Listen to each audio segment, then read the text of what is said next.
স্বাগতম। এটি সময় সংবাদের সকালের সম্প্রচার। আজকের সবচেয়ে গুরুত্বপূর্ণ খবরগুলো আমরা এখনই দেখব।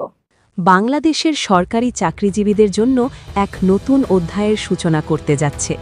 দীর্ঘ প্রতীক্ষা, নানা আলোচনা, গুঞ্জন ও প্রত্যাশার পর অবশেষে বাস্তব রূপ নিচ্ছে নবম জাতীয় পে স্কেল।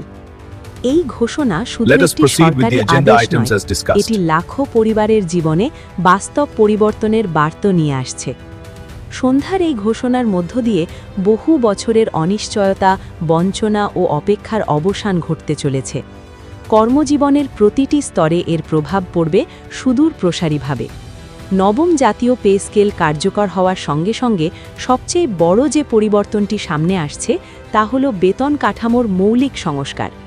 15 গ্রেডে কার্যকর হওয়া এই নতুন পে স্কেলে সরকারি চাকরিজীবীদের আর্থিক সক্ষমতা আগের যে কোনো সময়ের তুলনায় উল্লেখযোগ্যভাবে বৃদ্ধি পাবে।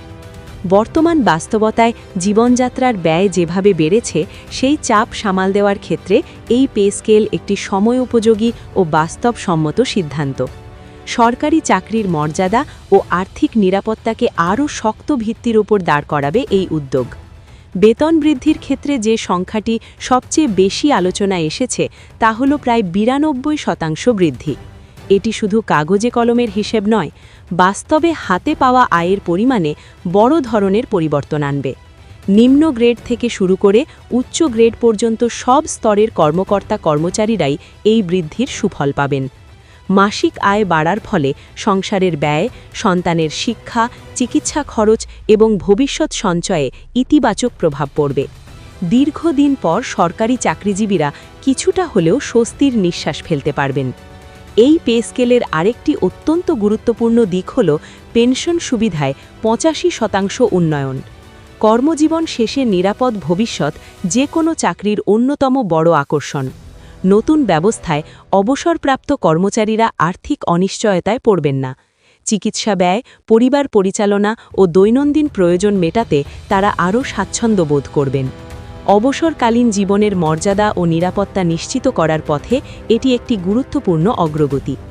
15 গ্রেডের নবম জাতীয় পে স্কেল কার্যকর হওয়ায় পুরো প্রশাসনিক কাঠামোতে একটি সামঞ্জস্য আসবে। দীর্ঘদিন ধরে গ্রেড সংক্রান্ত যে জটিলতা ও অসন্তোষ ছিল তা অনেকটাই হ্রাস পাবে। একই কাঠামোর মধ্যে কাজ করা কর্মীদের মধ্যে বৈষম্য কমবে। পদোন্নতি, ইনক্রিমেন্ট ও অন্যান্য সুবিধা নির্ধারণ হবে আরও সুসংগঠিতভাবে। এর ফলে কর্মক্ষেত্রে শৃঙ্খলা, পেশাদারিত্ব ও দায়িত্ববোধ বৃদ্ধি পাবে। এই সিদ্ধান্তের সামাজিক প্রভাবও অত্যন্ত গুরুত্বপূর্ণ। সরকারি চাকরিজীবীদের আয় বাড়লে সেই অর্থের একটি বড় অংশ বাজারে ব্যয় হয়, যা সামগ্রিক অর্থনীতিকে গতিশীল করে। স্থানীয় ব্যবসা, শিক্ষা প্রতিষ্ঠান, স্বাস্থ্য খাত সহ বিভিন্ন সেক্টরে অর্থপ্রবাহ বাড়বে। গ্রাম ও শহর উভয় পর্যায়েই এর ইতিবাচক প্রভাব পড়বে। অর্থনীতির চাকা আরও সচল হবে, যা দেশের সামগ্রিক উন্নয়নে ভূমিকা রাখবে। নবম পে স্কেল বাস্তবায়নের মাধ্যমে সরকার একটি স্পষ্ট বার্তা দিচ্ছে, রাষ্ট্র তার কর্মীদের শ্রম ও অবদানকে স্বীকৃতি দিতে চায়।